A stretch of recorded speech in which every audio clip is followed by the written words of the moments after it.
बोला।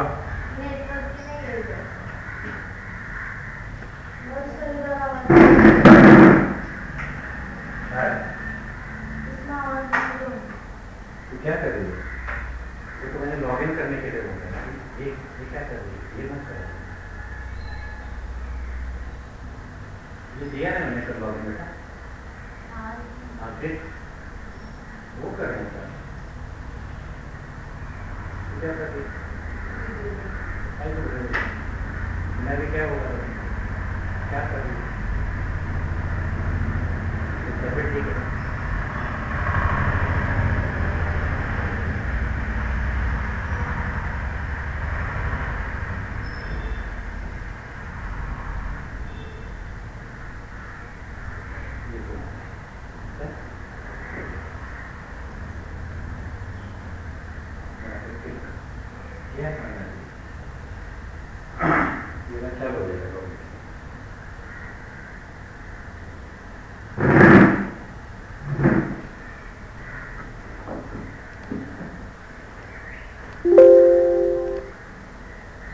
हेलो दोस्तों, जीएसटी के पहले सेशन में आप सभी का स्वागत है। इस सेशन में हम जीएसटी के बारे में कुछ बेसिक कंसेप्ट सीखेंगे जिनके वजह से हमको प्रैक्टिकल वर्क करते वक्त आसानी रहेगी। जब भी कोई नई चीज आती है या किसी नई चीज को बनाया जाता है तो मेजरली एक ही केस में बनाया जाता है कि ऑलरेडी कोई पुरानी चीज है, उसके अंदर कुछ कमियां हैं और उनको सुधार के नई चीज बनाई जाए। इसी तरीके से जीएसटी आने के पहले कुछ अलग टैक्सेस हमारे कंट्री में चल रहे थे जिनके अंदर कुछ कमियां थी, कुछ कॉम्प्लेक्सिटीज थी।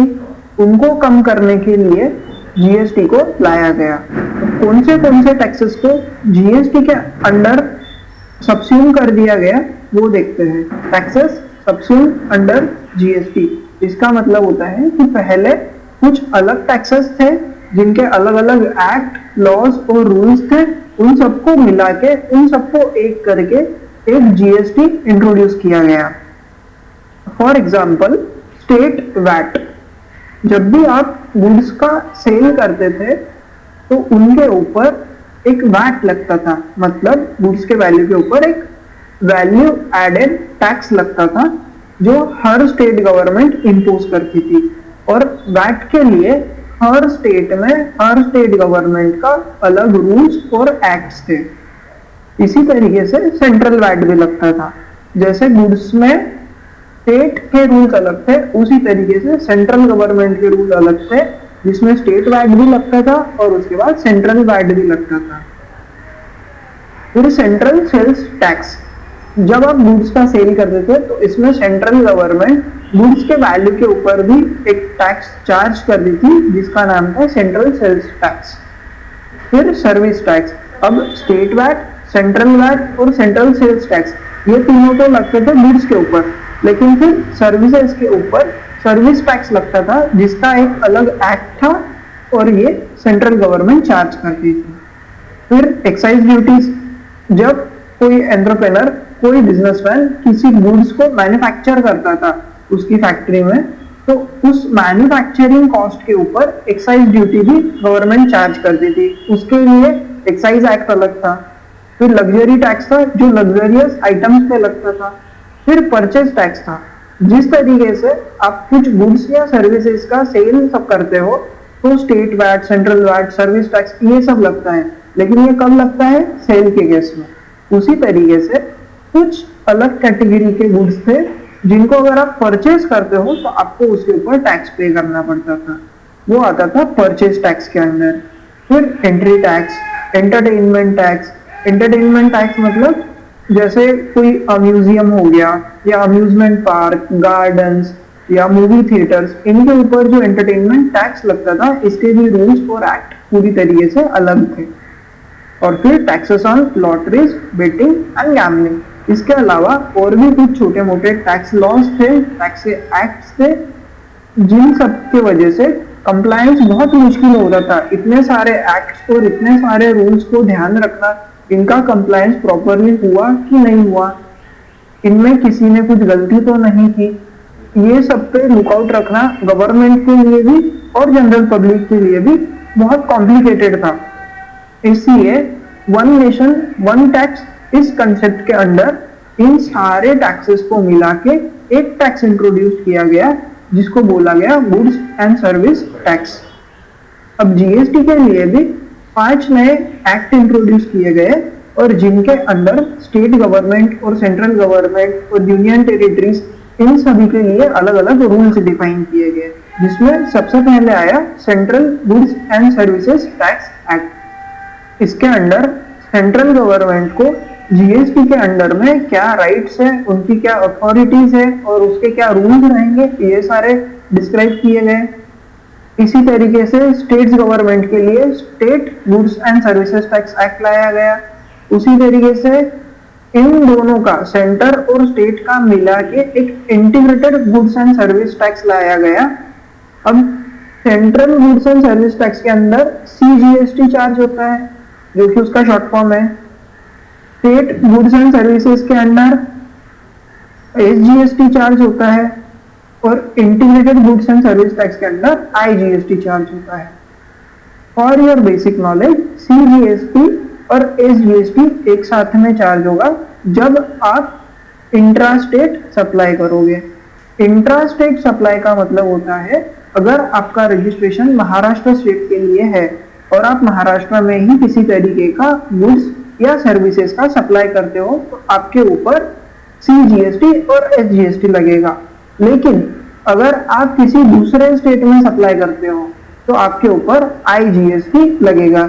इसीलिए ये तीनों अलग अलग एक्ट्स लाए गए। अब सीजीएसटी, एसजीएसटी और आईजीएसटी हम आगे डिटेल में देखेंगे। इंट्रा स्टेट सप्लाई और इंटर स्टेट सप्लाई भी क्या होता है वो मैं आगे आपको एक्सप्लेन करूंगा।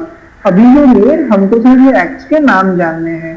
फिर union territory goods and service tax act. अब जैसे हमारे कंट्री का ज्योग्राफिकली डिस्ट्रीब्यूशन किया गया है जिसमें कुछ स्टेट्स है और कुछ यूनियन टेरिटरीज है। फॉर एग्जाम्पल लक्षद्वीप, जैसे लक्षद्वीप एक यूनियन टेरिटरी है तो वो एसजीएसटी मतलब state goods and services act के अंडर ना आके वो यूटीजीएसटी में आएगा, मतलब union territory goods and services tax act के अंदर आएगा। और फिर the goods and service tax act compensation to states, मतलब जो भी टैक्स का कलेक्शन होगा उसका डिस्ट्रीब्यूशन स्टेट्स और सेंट्रल गवर्नमेंट के बीच में किस तरीके से होगा उसके रूल्स इस 5वें एक्ट में दिए गए हैं।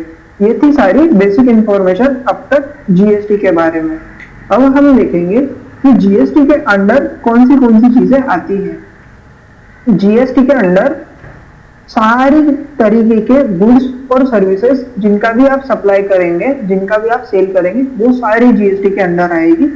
कुछ चीजें जो जीएसटी के अंडर अब तक नहीं लाई गई जैसे कि पेट्रोल, डीजल, एटीएफ मतलब एविएशन टर्बाइन फ्यूल जो एयरक्राफ्ट्स के लिए लगता है, फ्लाइट्स के लिए, प्लेन्स के लिए और हेलीकॉप्टर्स के लिए जो लगता है उसको बोलते हैं aviation turbine fuel. Alcoholic beverages for human consumption मतलब जो शराब होती है, इन कुछ चीजों को जीएसटी के अंडर फिलहाल नहीं लाया गया है। अब जीएसटी का रजिस्ट्रेशन किसको लेना पड़ेगा? If turnover is more than 40 lakh. Turnover का मतलब होता है पिछले एक साल में आपने कितना सेल किया है, जितना भी आपने सेल किया होगा उसका टोटल वैल्यू हो जाएगा टर्नओवर। अगर आपने पिछले एक साल में 40 लाख रुपीस से ज्यादा का सेल किया है और अगर आप गुड्स में डील करते हो तो आपको जीएसटी लेना कंपलसरी हो जाए। इसी तरीके से ये जो 40 लाख का लिमिट है वो अगर आप सर्विसेज प्रोवाइड करते हो तो कम होके 20 लाख हो जाएगा। अगर पिछले पूरे एक साल में आपका सर्विसेज से टर्नओवर 20 लाख से कम है तो आपको जीएसटी का रजिस्ट्रेशन लेने की कोई रिक्वायरमेंट नहीं रहेगी। और अगर 20 लाख आपका वैल्यू क्रॉस करता है तो आपको जीएसटी के अंडर कंपलसरी रजिस्ट्रेशन लेना होगा। और भी कुछ केसेस है जो हम रजिस्ट्रेशन का असाइनमेंट में डिस्कस करेंगे। अब जीएसटी में कौन से तरीके के टैक्स रेट लगेंगे। जीएसटी में गुड्स को और सर्विसेज को आगे भी अलग अलग कैटेगरीज में डिवाइड किया गया है और उनके ऊपर अलग अलग रेट्स लगाए गए हैं। जैसे 0%। 0% का मतलब है किसी अगर गुड्स पे 0% का टैक्स रेट लगा है तो वो जीएसटी के अंडर तो आता है, लेकिन फिलहाल उसके ऊपर कोई टैक्स नहीं है। फॉर एग्जाम्पल बुक्स, जो बुक्स आप परचेस करते हो, बुक्स के ऊपर फिलहाल कोई टैक्स नहीं है, हो सब, लेकिन ऐसा नहीं है कि वो जीएसटी के अंडर नहीं है। बुक्स जीएसटी के अंडर है, वो एग्जेम्प्ट नहीं है। जैसे हमने पेट्रोल, डीजल और एटीएफ का एग्जांपल लिया था, ये जीएसटी में आती ही नहीं है, लेकिन 0% टैक्स रेट वाली चीजें जीएसटी में आती है। फिलहाल उनके ऊपर कोई टैक्स रेट नहीं लगाया गया है, हो सकता है आगे चल के इनके ऊपर टैक्स लगे। फिर आता है 5%, 12%, 18% और 28%। ये 5 तरीके के टैक्स रेट जीएसटी में है। अब हम देखते हैं कि इंट्रा स्टेट सप्लाई का मतलब क्या होता है। सप्लाई का मतलब होता है सेल करना, आइदर गुड्स का या सर्विसेज का। अब सप्लाई 2 तरीके का हो सकता है, या तो इंट्रा स्टेट हो सकता है या तो इंटर स्टेट हो सकता है। इंट्रा स्टेट सप्लाई का मतलब होता है supply with in the state of registration. On such supply SGST and CGST will be applicable. With in the state of registration मतलब अगर आपका रजिस्ट्रेशन महाराष्ट्र स्टेट में है और आप सेम स्टेट में किसी भी तरीके का गुड्स या सर्विसेज सप्लाई करते हो, तो इसको बोला जाएगा intra state supply. Simply intra state supply मतलब supply within same state. आप जिस स्टेट में हो उसी स्टेट में आप सेल कर रहे हो, तो वो हो गया इंट्रा स्टेट सप्लाई।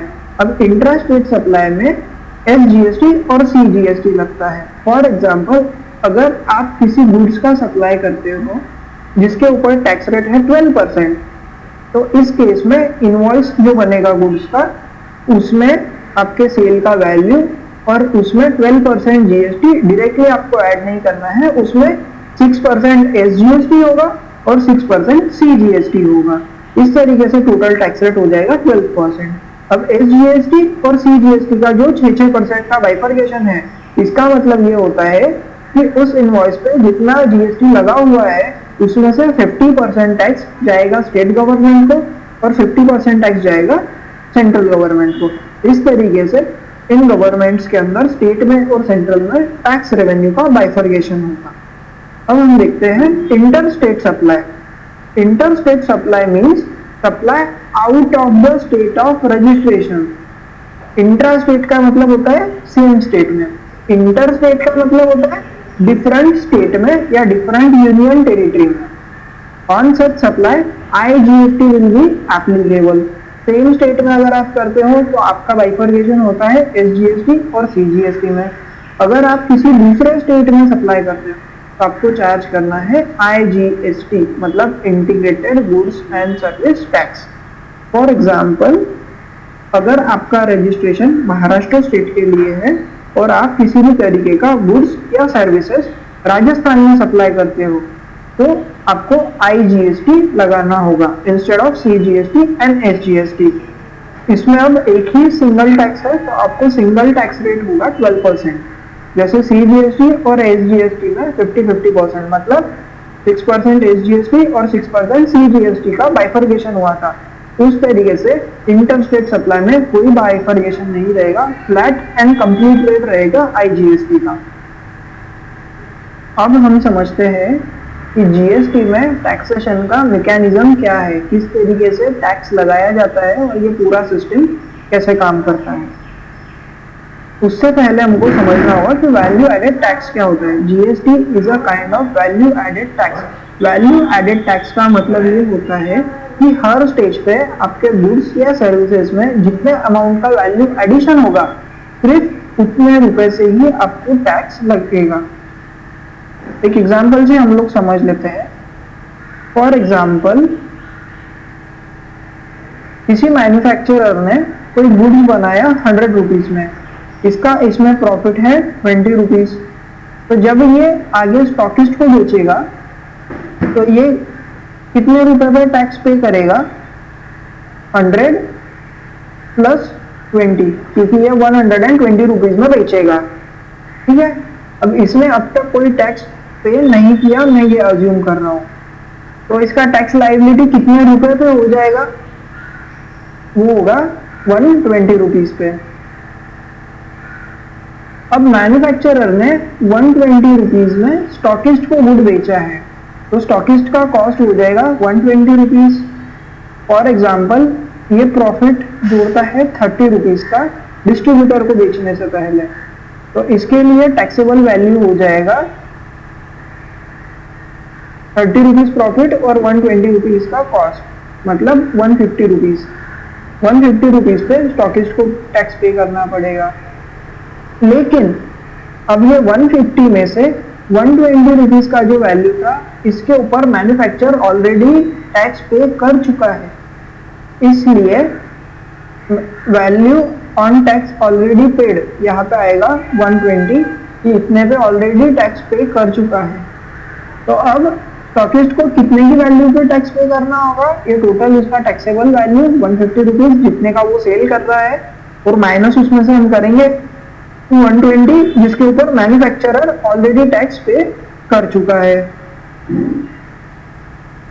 अब ये डिस्ट्रीब्यूटर को स्टॉकिस्ट ने बेचा था 150 रुपीज में, तो इसका कॉस्ट हो जाएगा 150।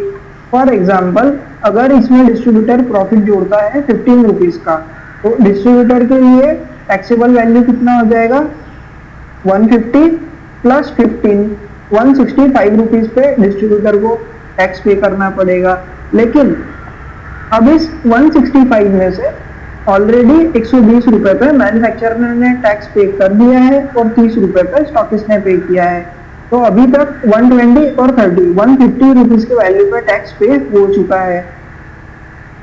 तो हम यहाँ पे लेंगे 150, तो बचा जितना बचेगा उतनी की वैल्यू पे डिस्ट्रीब्यूटर को आगे टैक्स पे करना रहेगा। इसका मतलब होता है 165 इसका टोटल वैल्यू, और अब तक इस चेन में मैन्युफैक्चरर से स्टॉकिस्ट, स्टॉकिस्ट से डिस्ट्रीब्यूटर, इस चेन में इस स्टेज में गुड्स को आने तक टोटल 150 रुपीज के वैल्यू पे टैक्स हम पे कर चुके हैं। तो अब डिस्ट्रीब्यूटर को टैक्स पे करना रहेगा सिर्फ 15 रुपए की वैल्यू पे। डिस्ट्रीब्यूटर ने 165 रुपीज में बेचा था होलसेलर को, तो होलसेलर का कॉस्ट हो गया 165।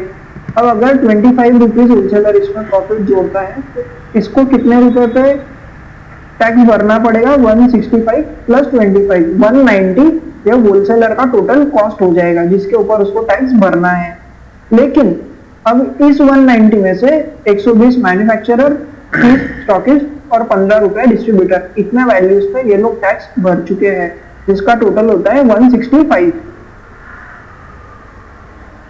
तो अब होलसेलर को कितने रुपए पे टैक्स भरना पड़ेगा 190 जो इसका टोटल सेल है माइनस 165 जितने के वैल्यू पे अभी तक हम टैक्स भर चुके हैं, वो है 25 रुपए। अब रिटेलर को ये होलसेलर बेचता है 190 रुपीज में, और रिटेलर आगे 10 रुपीज का प्रॉफिट जोड़ के 200 रुपीज में ये गुड्स को बेचता है। तो अब रिटेलर को 200 रुपीज का सेल वैल्यू पे टैक्स भरना है, लेकिन उसमें से मैन्युफैक्चरर, स्टॉकिस्ट, डिस्ट्रीब्यूटर और होलसेलर ये सारी चेन में गुड्स आया, तब तक गुड्स के ऊपर 190 रुपीज पे ऑलरेडी टैक्स भरा जा चुका था, इसलिए अब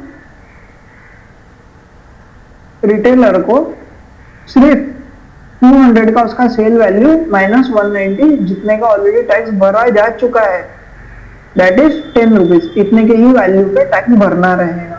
अब आप टैक्स लायबिलिटी में इसकी टोटल करोगे तो जो आएगा 200,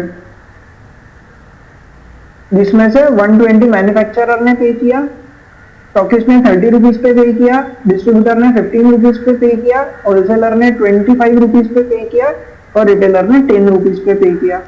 इस तरीके से हर वैल्यू एडिशन पे अगर टैक्स का कैलकुलेशन होता है और पेमेंट होता है, तो जो नेट टैक्स का वैल्यू बचता है वो बचता है फाइनल सेल वैल्यू पे। लाइक रिटेलर ने जो आखिरी में सेल किया 200 रुपया, उतने ही वैल्यू पे टोटल टैक्स लगेगा। आप इसका मैन्युफैक्चरर से लेके रिटेलर तक जिसने जिसने जितने वैल्यू के अमाउंट पे टैक्स पे किया है उसका टोटल करोगे तो वो 200 आएगा।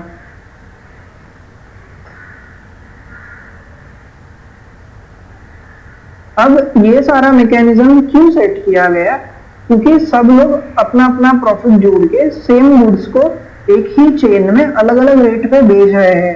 फॉर एग्जांपल मैन्युफैक्चरर ने बेचा 120 में, स्टॉकिस्ट ने बेचा 150 में, डिस्ट्रीब्यूटर ने बेचा 160 पे। अगर इनके सेल वैल्यू पे 120 पे, 150 पे, 165 पे, 190 पे, 200 पे, इन अगर टोटल सेल वैल्यू पे टैक्स लगाया जाता तो टोटल सेल वैल्यू हो जाती 825 रुपीज और टैक्स लगता 825 रुपीज पे।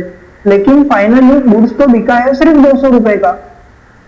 तो ये डबल टैक्सेशन अवॉइड करने के लिए ये वैल्यू एडिशन का कंसेप्ट लाया गया कि जिस स्टेज में गुड्स के अंदर जितना वैल्यू एडिशन होगा, जो इंसान अपना जितना कॉस्ट या प्रॉफिट जोड़ के आगे बेचेगा, सिर्फ उतने पे ही आपको टैक्स भरना होगा। इसी कंसेप्ट पे जीएसटी पूरा बेस्ड है।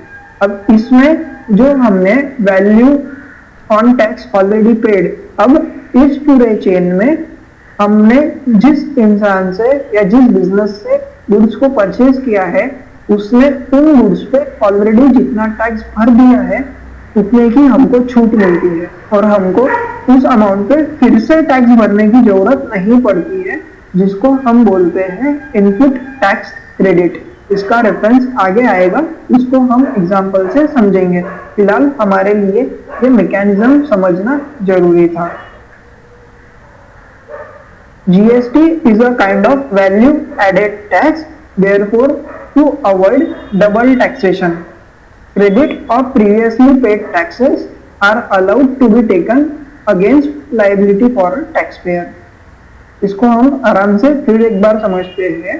to avoid double taxation इसका मतलब होता है कि अगर सबकी जो फाइनल सेल वैल्यू है उस हर वैल्यू पे अगर टैक्स लगता तो टोटल सेल वैल्यू होती 825।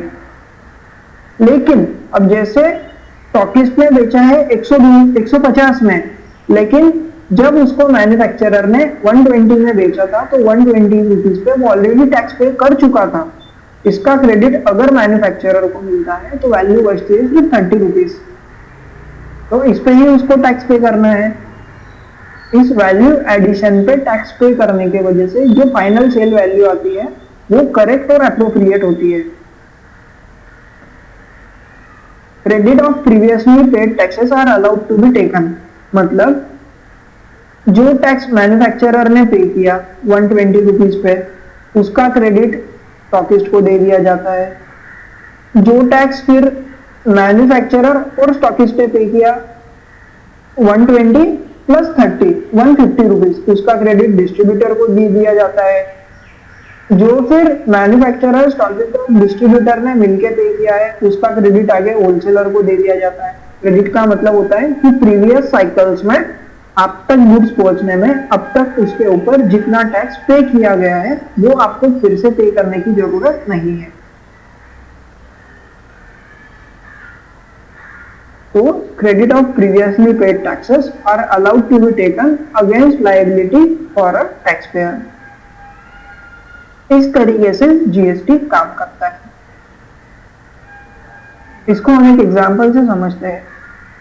If you bought goods of 100 rupees and paid 18% GST on it, इसका मतलब क्या होता है?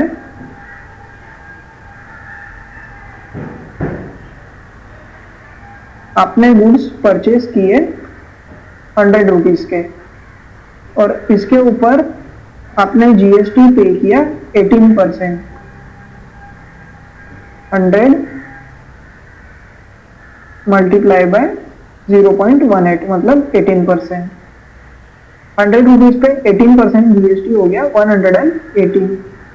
तो आपने टोटल परचेज किया 118 रुपीज का।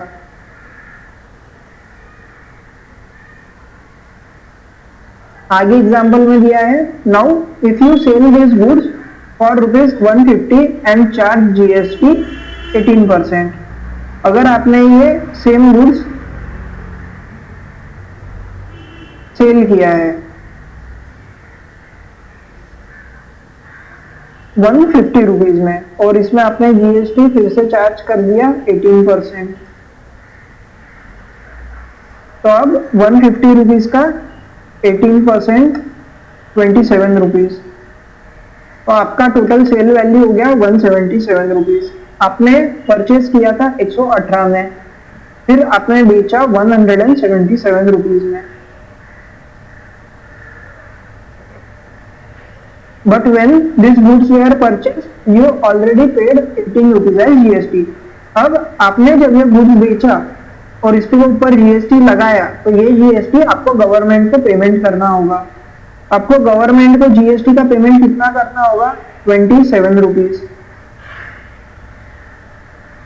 ये 27 रुपीज का जो पेमेंट आपने कस्टमर से कलेक्ट किया है जीएसटी के लिए वो आपको गवर्नमेंट को पे करना होगा। लेकिन जब आपने ये गुड्स जो बेचा है उसको परचेज किया था तब आप 18 रुपीज ऑलरेडी पे कर चुके हैं, तो आपको ये 18 रुपीज का क्रेडिट मिलेगा जिसको आईटीसी बोलते हैं, इनपुट टैक्स क्रेडिट बोलते हैं। और आपको गवर्नमेंट को नेट पेमेंट कितना करना होगा? 27, जो आपका अभी का लायबिलिटी है।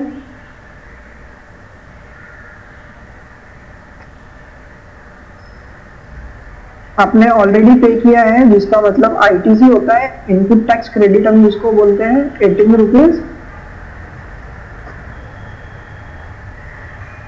और नेट आप गवर्नमेंट को कितना पे करोगे?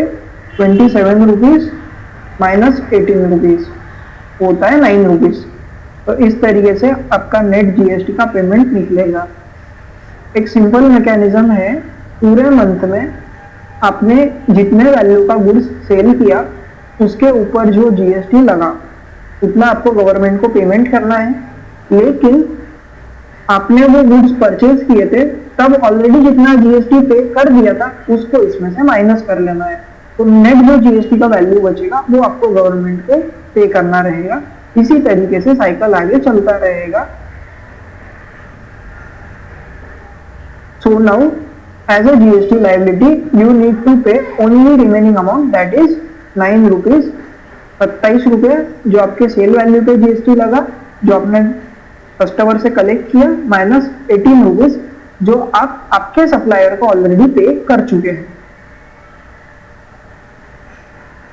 अब जीएसटी रिटर्न्स पे हम आते हैं कि कौन से रिटर्न्स जीएसटी में भरने होते हैं और उनकी क्या ड्यू डेट्स होती है और उन रिटर्न्स के अंदर कौन सी इंफॉर्मेशन हमको फिल करनी होती है। सबसे पहले आता है फॉर्म जीएसटीआर 1। जीएसटीआर 1 जो होता है ये मंथली रिटर्न होता है और इसको हम बोलते हैं स्टेटमेंट ऑफ आउटवर्ड सप्लाईज। तो जीएसटीआर 1 में हमको बेसिकली हमारे सेल्स की डिटेल्स देनी होती है कि एक पर्टिकुलर मंथ में हमने इसको कितने वैल्यू का सेल किया है। It is furnished by registered tax payers making outward supplies for goods and services और बोथ। इसका ड्यू डेट होता है 11th ऑफ एवरी मंथ।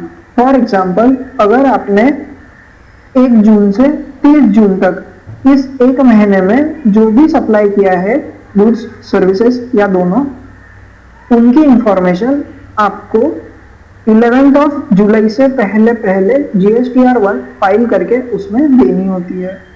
अब इसमें कुछ कंडीशन है, हर महीने जो जीएसटीआर 1 भरना होता है उससे आप बच सकते हो अगर आपका टर्नओवर 5 करोड़ से कम है तो। ये लिमिट चेंज होते रहती है, फिलहाल ये लिमिट 5 करोड़ की है। अगर आपका टोटल टर्नओवर 1 साल का 5 करोड़ से कम होता है सर्विसेज में या गुड्स में तो आपको मंथली जीएसटीआर 1 भरने की रिक्वायरमेंट नहीं होती है, आप क्वार्टरली भी भर सकते हो। क्वार्टरली का मतलब होता है पूरे 3 महीने का एक जीएसटीआर। ये ऑप्शनल होता है, अगर किसी का टर्नओवर 5 करोड़ से अंदर है फिर भी वो मंथली भरना चाहता है तो वो कर सकते हैं।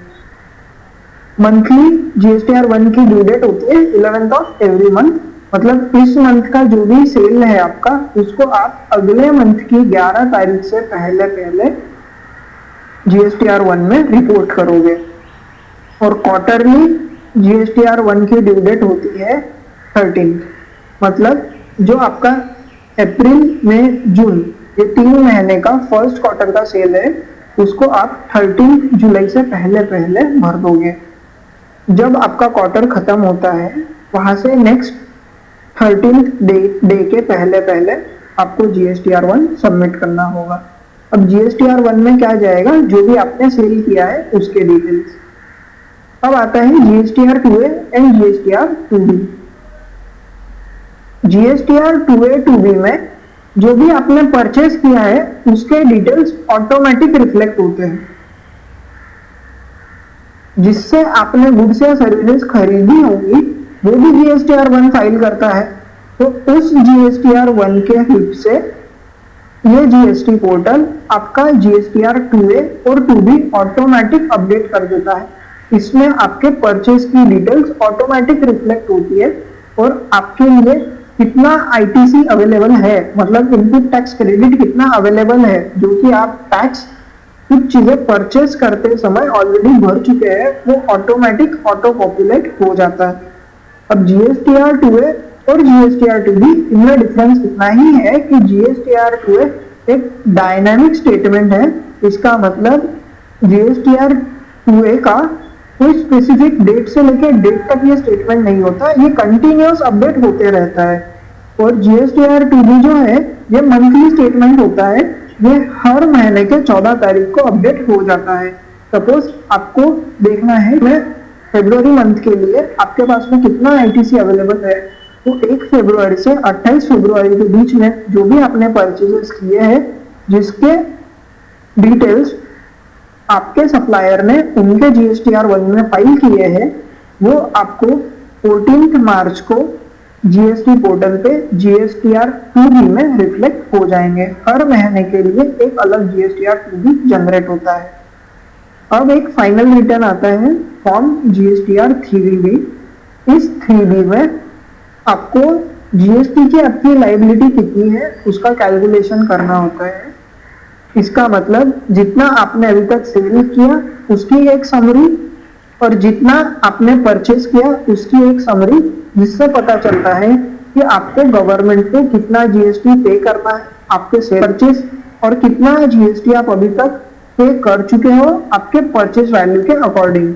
तो नेट जो अमाउंट रहेगा दोनों को सेट ऑफ करके उतना आपको GSTR3B में कैलकुलेट करके फिर टैक्स पे करना होगा।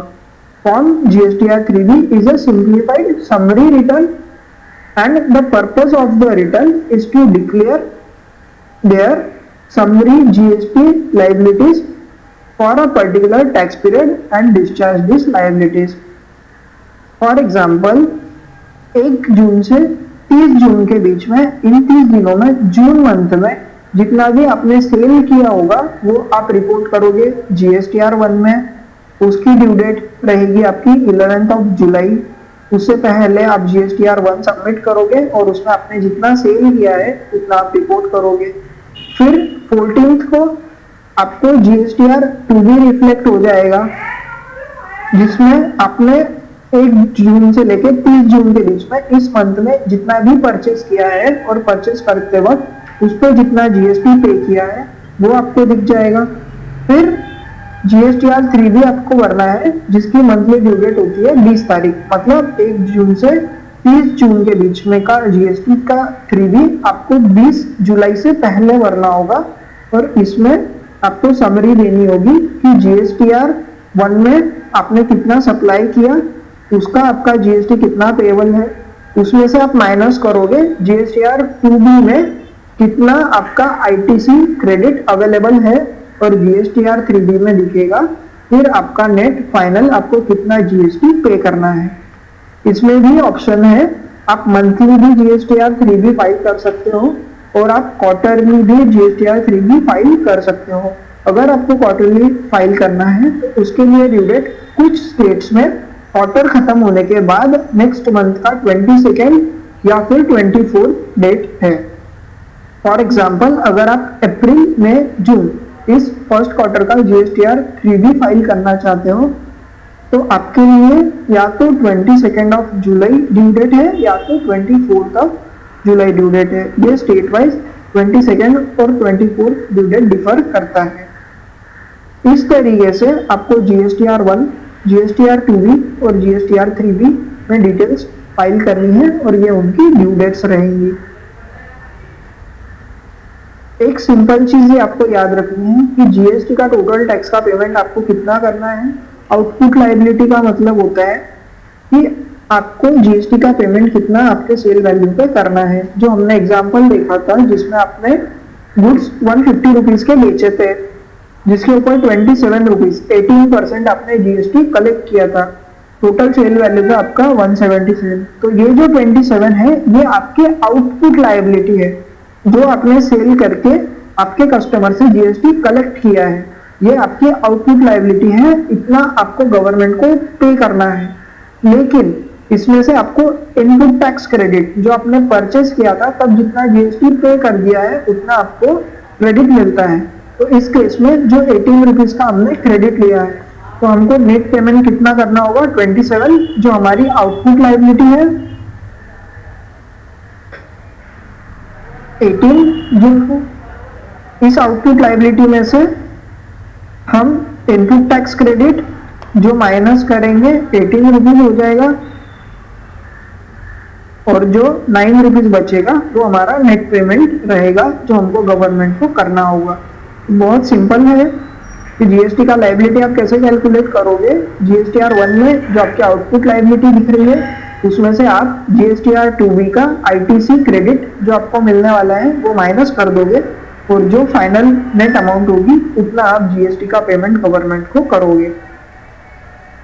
तब तक हमने जितने जीएसटी के बारे में बेसिक सीखे, ये कंसेप्ट हमको प्रैक्टिकल जीएसटी का काम करते वक्त सारे काम आएंगे, तो आप इनका ध्यान रखना। All the best for your next assignments. मिलते हैं आपके नेक्स्ट असाइनमेंट पे। Thank you.